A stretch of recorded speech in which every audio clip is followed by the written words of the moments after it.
مکتبہ فکر نہیں ہے۔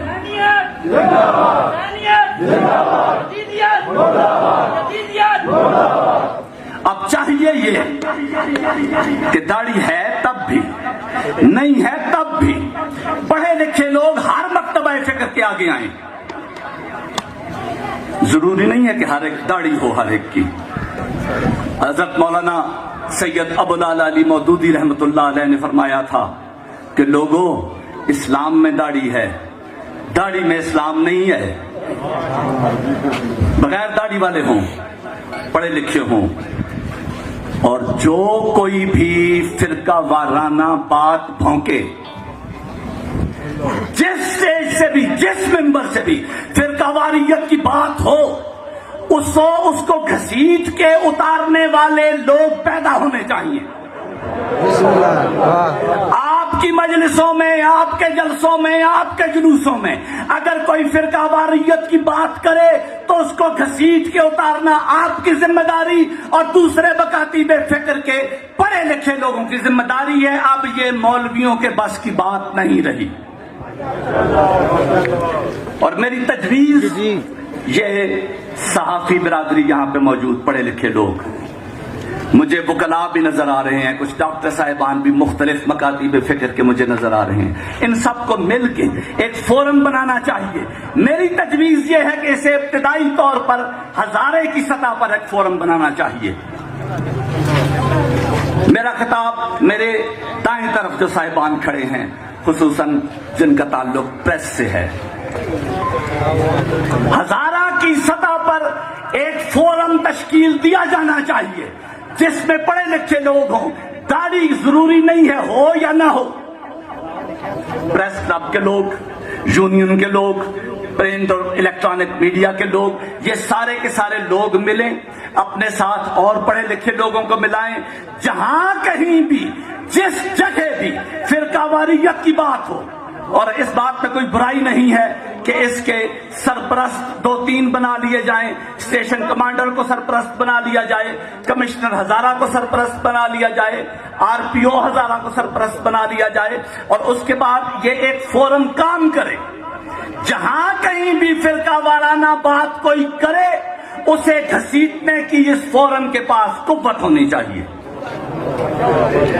یہ آغاز یہاں سے ہم کریں، اور مجھے اللہ کی ذات پہ پورا یقین ہے کہ اگر پڑھے لکھے لوگ آگے آئے اور ان فرقہ وارانہ قسم کے بکواسات کرنے والے لوگوں کو، جنہیں میں عالم دین تو نہیں کہہ سکتا، کیونکہ جو عالم دین ہے اس اندھے کو معلوم نہیں ہے کہ قرآن نے فرقہ واریت سے منع کیا ہے، تو جو فرقہ وارانہ بات کرتا ہے وہ بے غیرت، نہ اس کا دین سے کوئی تعلق ہے، نہ اسلام سے کوئی تعلق ہے۔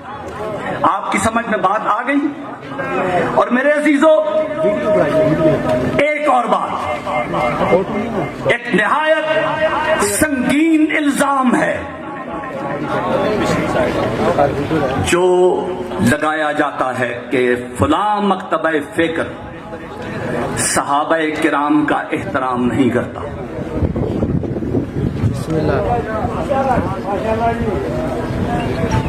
صحابہ کرام 10 محرم ذکر شہادت امام حسین علیہ السلام، میں نے نام لیا ہے صحابہ کرام کا۔ لوگ کہتے ہیں کہ صحابہ کرام امہات المومنین کا احترام نہیں کیا جاتا، کچھ کہتے ہیں اہل بیت کا احترام نہیں ہوتا۔ میرے عزیزو، یہ ایک نہایت سنگین الزام ہے۔ 2-4 جملے مجھ سے صحابہ کرام کی شان میں سنو گے؟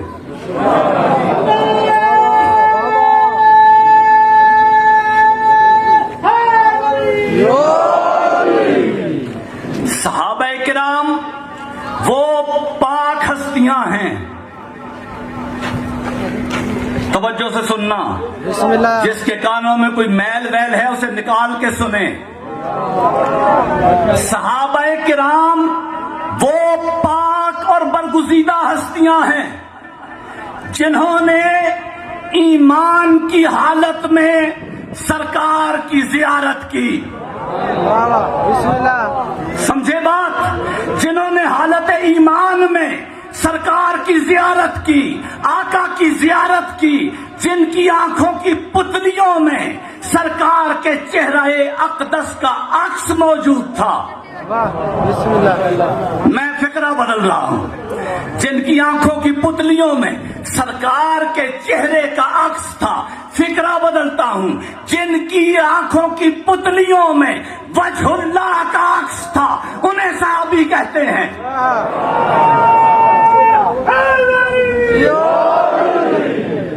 اور صحابی وہ ذوات مقدسہ ہیں کہ جب اس دنیا سے ایک حالت ایمان میں سرکار کو دیکھا ہو، وہ آنکھیں چومنے کے قابل ہیں یا نہیں؟ ان آنکھوں پہ قربان ہونے کا جی چاہتا ہے یا نہیں کہ جنہوں نے ایمان کی حالت میں آقا کی زیارت کی ہوگی؟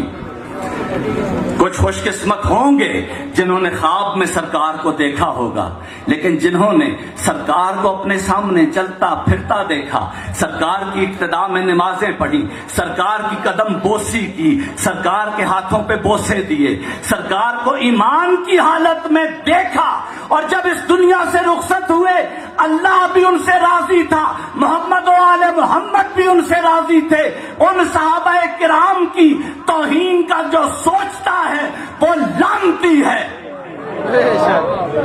میں نے بات کہتی، آپ سب کو اتفاق ہے میری بات سے، جو ان صحابہ کرام کا جو احترام نہ کرے وہ لعنتی ہے. ہاتھ اٹھا کے ذرا کہو نا سارے کے سارے.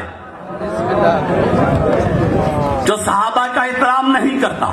اور امہات المومنین، یہ آپ مدینے جاتے ہیں نا، جو نہیں گئے اللہ انہیں لے کے جائے. جن کے دلوں میں خواہش ہے پاک رسول کے روضے کی زیارت کرنے کی اور مسجد شریف نبوی میں نوافل اور نمازیں ادا کرنے کی، اللہ اس کی یہ حاجت کو پورا کرے. کیوں جاتے ہیں مدینے میں؟ میرا ایمان ہے کہ میرا رسول کائنات کے ہر ذرے میں موجود ہے. یہاں بھی موجود ہے، وہاں بھی موجود ہے، زمین پر بھی موجود ہے، آسمان پر بھی موجود ہے. میرا یہ ایمان ہے. پھر مدینے کیوں جاتے ہو؟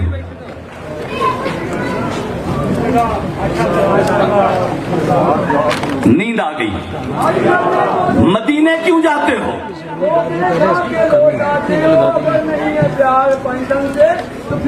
سنیے، بیٹھے. مدینے اس لیے جاتے ہیں کہ جس زمین کے ٹکڑے سے سرکار کا جسد اطہر مس ہوا، زمین کے جس ٹکڑے سے سرکار کا جسد پاک مس ہوا، اس زمین کے ٹکڑے کو جا کے چومنا چاہتے ہیں. یہ مقصد ہے زیارت مدینہ کا. اس لیے کہ جس زمین کے ٹکڑے سے، مٹی کے جس حصے سے، جس میں جسد اطہر سرکار عالمین مس ہو گیا، امہات المومنین کی توہین کرنے کا کوئی سوچ سکتا ہے